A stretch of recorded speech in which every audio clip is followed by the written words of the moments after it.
સંભલમાં મંદિરના પ્રાચીન કુવામાં ખોદકામ માતા પાર્વતી અને ગણેશ કાર્તિકેયની મૂર્તિઓ મળી.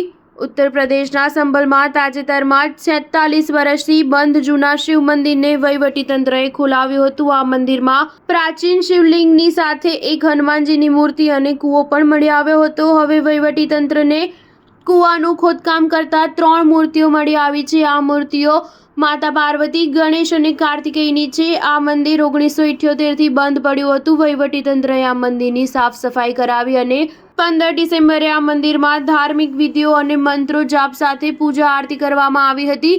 ડેપ્યુટી એસપી અનુજ ચૌધરીએ જણાવ્યું કે મંદિરમાંથી 3 મૂર્તિઓ મળી આવી છે. હાલમાં કૂવાનું ખોદકામ બંધ કરી દેવામાં આવ્યું છે. કૂવો ઢાંકી દેવામાં આવ્યો છે. ખોદકામ દરમિયાન માતા પાર્વતી, ગણેશજી અને કાર્તિકેયની મૂર્તિ મળી આવી છે. આ મૂર્તિઓની કાર્બન ડેટિંગ કરવામાં આવશે. એક મૂર્તિ આરસની છે જે કાર્તિકેયજીની લાગી રહી છે.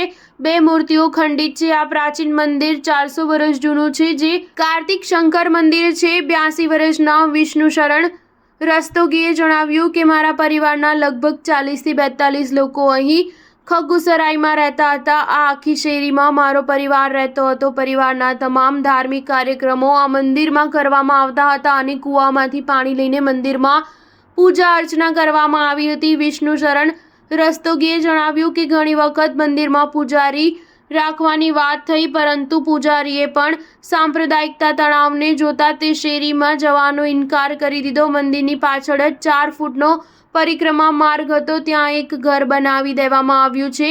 મંદિર પર પણ માટી નાખીને પૂરી દેવાયું છે અને તેની ઉપર પાર્કિંગની જગ્યા બની દેવામાં આવી હતી. સ્ટાર ન્યૂઝ 7 હંમેશા સચ્ચાઈની સાથે.